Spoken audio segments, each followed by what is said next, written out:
Solo leveling এর রহস্যময় জগতের আরেকটি অধ্যায় উন্মোচনের জন্য প্রস্তুত তো? সিজন 2 এর এপিসোড 3 আমাদের প্রিয় সাং জিন হো লড়াই আরো ভয়ানক হয়ে উঠেছে। তার সামনে অপেক্ষা করছে চমকে দেওয়া কিছু সত্য। এই পর্বে আমরা দেখব শক্তি আর আত্মবিশ্বাস কিভাবে সীমা ছাড়িয়ে যায়। তো চলুন ডুবে যাই সেই রোমাঞ্চকর জগতে, যেখানে লড়াই শুধু শত্রুর সঙ্গে নয়, নিজের ভাগ্যের সঙ্গেও। এপিসোডের শুরুতে ডানজনের একটা দৃশ্য দেখানো হয়, যেখানে সাং জিন হো শ্যাডো সোনারা ডেমোসদের সাথে লড়াই করছে। আর এইদিকে এই শ্যাডো সোনাদের দেখে ইউজিন হো কিছুটা ভয় পেয়ে যায়।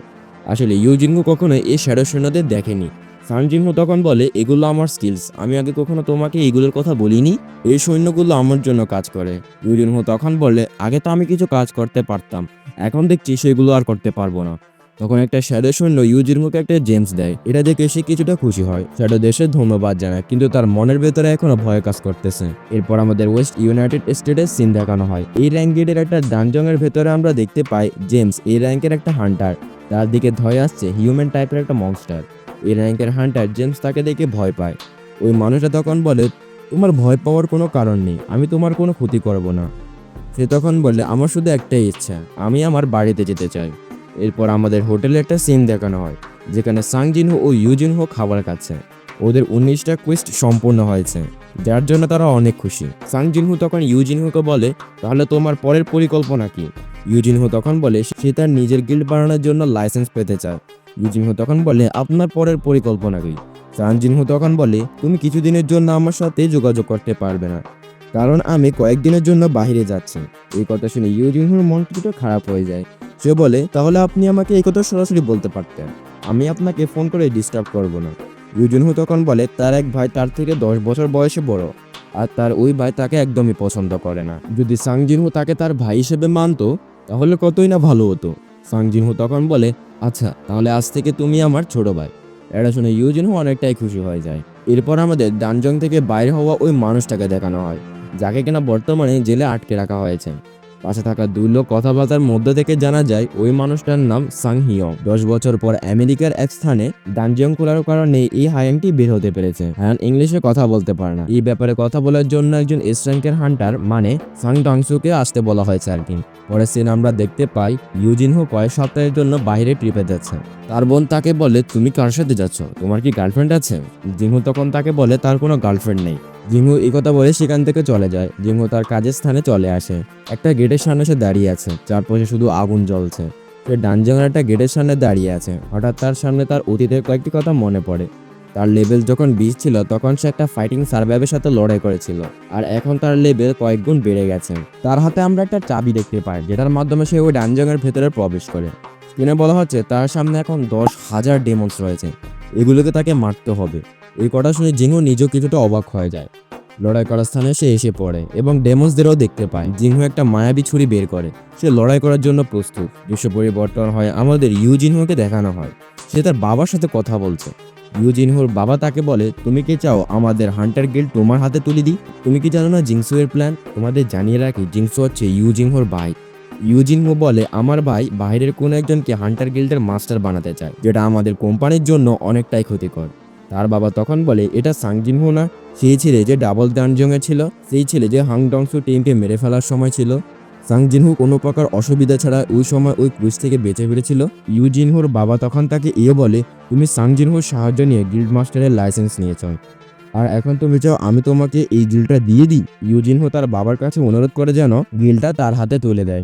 তার বাবা তাকে বলে, ঠিক আছে, আমি তোমাকে আরেকটা সুযোগ দিচ্ছি, তবে এখানে আমার একটা শর্ত আছে, তোমাকে সাং জিনহোকে আমাদের হান্টার গিল্ডে নিয়ে আসতে হবে।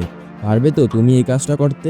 ইউজিনহো তখন তার বাবার এই শর্তে রাজি হয়ে যায়। সিন পরিবর্তন হয়, আমরা দেখতে পাই সাং জিনহো হাজার ডেমন্সদের মেরে ফেলেছে, কিন্তু সে কোনোভাবে এই ডেমন্সদের শ্যাডোগুলোকে এক্সট্রাক্ট করতে পারছে না।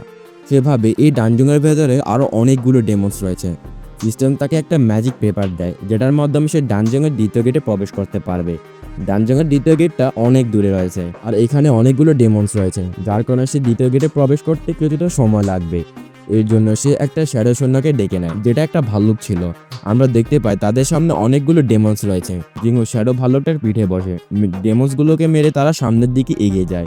শ্যাডো ভাল্লুকটার শক্তি অনেকটাই বেশি ছিল, তাই জিংহু এই শ্যাডোটার নাম রেখে দেয় ট্যাঙ্ক। দৃশ্য পরিবর্তন হয়, আমাদের চাহাকে দেখানো হয়, যে কিনা তখন একটা জেমসের একটা সুইমিং পুলে ছিল। চাহাকে দেখে পাশে থাকা কিছু মেয়ে অবাক হয়ে যায়। মেয়েগুলো তখন চাহের সৌন্দর্যের প্রশংসা করে। চাহে তখন তার অতীতের কয়েকটি কথা মনে পড়ে। চাহে চং চুং এর সাথে কথা বলছে। তাদের কথার মধ্য থেকে আমরা জানতে পারি যে আমরা কেন পাবলিককে এটা বলছি না যে রেড আর্মন্ডসদের ডানা গজিয়েছে, তারা যে কোনো সময় আমাদের এখানে চলে আসতে পারে। স্বল্প লোকদেরকে কেন এই কথা বলা হয়েছে? চয় চুং তাকে বলে এটা হান্টার অ্যাসোসিয়েশনের অর্ডার, তাই আমরা এটা কাউকে বলতে পারবো না। আর যদি আমরা কাউকে বলেও দিই, মানুষ অপ্রয়োজনে ভয় পাবে। চিন্তা করো না, আমাদের এর থেকে আরও শক্তিশালী হতে হবে আর এই দেশের একজন বড় গিল্ড মাস্টার হতে হবে।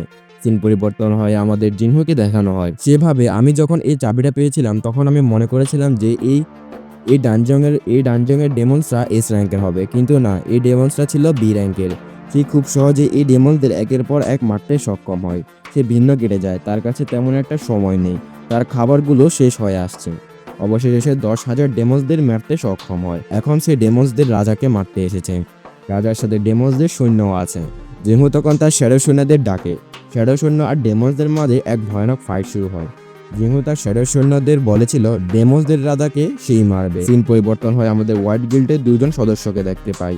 তারা মূলত সাং জিনহুর কাছে এসেছে। সাং জিনহু বাড়িতে নেই, সে বাইরে আছেন। তখন তারা ভাবে যে তাদের সময়টা শুধু অপচয় হয়েছে। পাশে থাকা এক লোক তখন বলে না, আমাদের সময় অপচয় হয়নি। সাং জিনহু ঠিকানা তো পেয়েছি, উনি নিশ্চয়ই শহরের বাইরে কোথাও যাননি, খুবই শীঘ্রই চলে আসবেন। এরপর আমাদের সাং জিনহুকে দেখানো হয় যে কিনা ডেমন্সদের রাজা লর্ড লোবার্সের সাথে লড়াই করছে। জানি না নামটা ঠিকঠাক মতো উচ্চারণ করতে পারছে কিনা। জিনহু লর্ডের সাথে লড়াই করতে যাচ্ছিল, হঠাৎ লর্ড চোখের পলকেই অদৃশ্য হয়ে যায়। সে জিনহুর দিকে আক্রমণ করে বসে। এটা দেখে ইগ্রাস আর জিনহু দুটোটাই অবাক হয়ে যায়। কিন্তু তারপরে জিনহু লর্ডের সাথে লড়াই করেছিল। ফাইটের সিনগুলো অসাধারণ ছিল। এই ফাইটের সিনগুলো আমি হোয়াটসঅ্যাপ গ্রুপে দিয়ে দেবো, তোমরা সেখান থেকে দেখতে পারবে। হোয়াটসঅ্যাপ গ্রুপের লিঙ্ক ডিসক্রিপশন বক্সে দেওয়া আছে। ডেমন্সদের রাজা লর্ডস নানা স্কিল দিয়ে জিনহুর দিকে আক্রমণ করে। জিনহু আয়রনের একটা শিল্ড নিয়ে লর্ডের সাথে লড়াই করতে শুরু করে, কিন্তু সে কোনোভাবে ওকে হারাতে পারছে না। শেষে জিনহু করে কি একটা বিল্ডিং থেকে লাফ দিয়ে লর্ডের মাথা কেটে ফেলে এবং তাকে হারিয়ে দেয়। এরপর আমাদের পরের দৃশ্যে নিয়ে আসা হয় ডংসু ওই বিস্টের সাথে কথা বলছে। ডংসু তখন বলে, আচ্ছা তাহলে এখন বিস্টেরও কথা বলতে পারে। সাংটু তখন তাকে বলে, তোমরা ডানজংয়ের গেট সম্পর্কে কতটুকু পর্যন্ত জানো?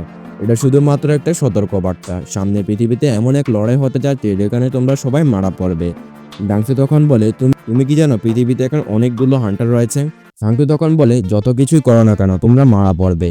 এর মাধ্যমে আমরা বুঝতে পারি যে সামনে তাদের মাঝে কোনো এক ভয়ানক ফাইট হতে চলেছে। ডাংসু তখন বলে, আমি তো শুনেছি তোমার এক পরিবার আছে, তোমার সন্তানদের নাম কি?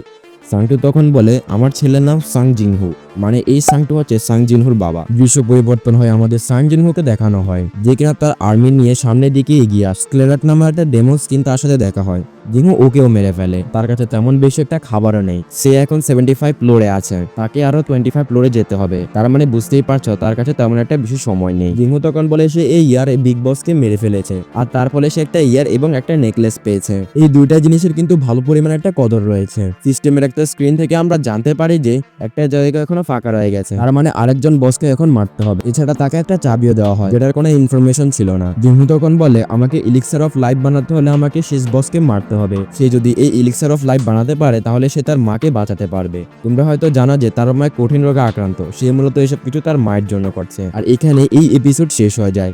চতুর্থ এপিসোড পরের সপ্তাহে রিলিজ হবে। আমি কিন্তু খুব শীঘ্রই এই এপিসোডটা এক্সপ্লেন করে ফেলবো।